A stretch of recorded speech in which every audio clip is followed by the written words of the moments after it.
Hello, today I want to walk through how I assembled this dome cake, and all the recipes I used are in the description. This is a 4-layered cake. It's going to be a tall one with alternating layers of brown butter cake and chocolate cake. I started with a brown butter layer and I felt like it needed a bit of extra flavor and moisture, so I made a cinnamon milk for the soak. The cinnamon was perfect given that the frosting has warm spices as well. This is a torched Swiss meringue buttercream that I added pumpkin pie spice to. I started by spreading a thin layer, leaving the edges slightly taller to serve as a wall for the pumpkin custard that's going to go in the middle. The custard is just a pastry cream with pumpkin puree added to it, and it is so good. I am such a sucker for pumpkin spice. Once that's even, I stacked the next layer on, which is a chocolate cake. This chocolate cake is super moist and definitely does not need a soak, so I went straight back in with the buttercream and pumpkin custard.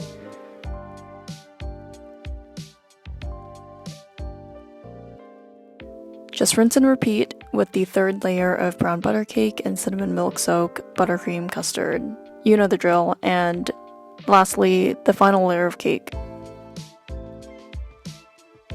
Now that all the layers are stacked, I trimmed the cake from top down into a dome, and in hindsight, I really should have assembled this reversed into a large bowl lined with plastic wrap, just like how you'd make a bomb, but here we are. It was a bit messy, but not too bad at all, especially because it doesn't have to be perfect because everything can be fixed with buttercream from my experience. And now it's time for the crumb coat, which is just a thin layer of buttercream to lock in the crumbs before laying on the final coat of frosting. As with other cakes, I worked from top to bottom, starting with smoothing out the top and easing the excess cream down the sides.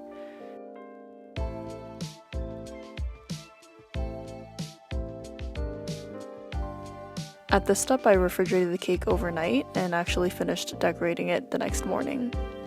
So same exercise here, starting with a generous amount of cream on top and working down the sides. I've seen people use rounded scrapers to smooth out the frosting for these dome cakes, but I don't own one of them, so I just used my mini offset spatula.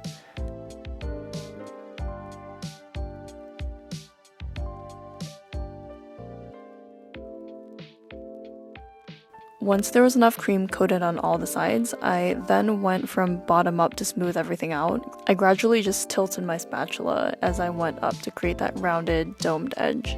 This is where having a good cake turntable is game-changing, which I unfortunately don't have. I have a rickety, wobbly turntable, so this step took a while. But still, this doesn't have to be perfect whatsoever because we'll cover this up with all the decorations to come. So with a little bit of patience, just work your way around until you have a somewhat smooth coat of frosting. So now it's time to pipe in some texture and add in some movement. I've been seeing people do these squiggly crowns on their dome cakes, but upon first attempt I was instantly thrown back to biology class because it straight up looked like mitochondria.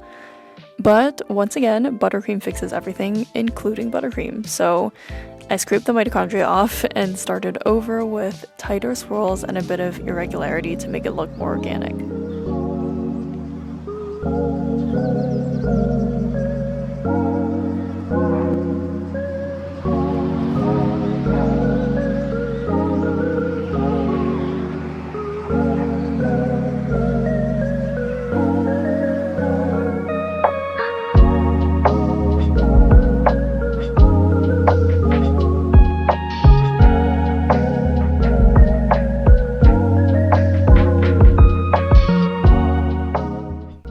I cleaned up the bottom with a piped edge as well, since I could never get a completely clean bottom edge, so I always do this step.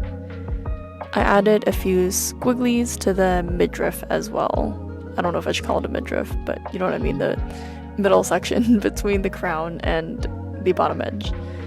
I thought it looked cute, and once again, it just helps cover up a lot of those imperfections in my frosting job.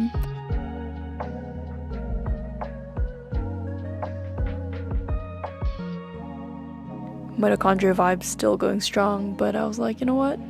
I am not in grade school anymore, so it is time to move on. Okay, and now the best part, the most fun and creative part is adding the flowers, in my opinion. I went for warm orange tones to match all the spices and warm flavors in the cake, with just a touch of white and pink for a perfect summer to fall transition look, if you will. The large flowers on top are orange daisies, and the white petals I'm placing here are plucked from mums, and I place the same mums along the side.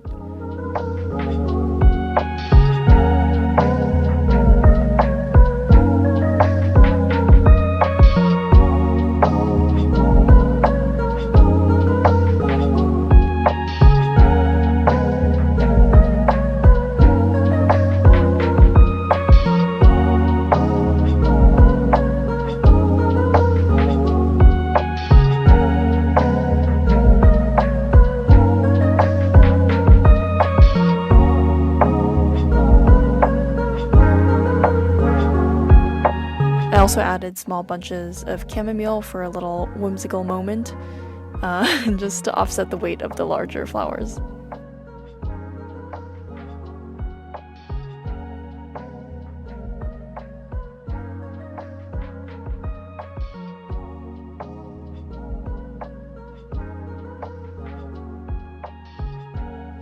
For a final touch, I used some gold sprinkles, and we are done.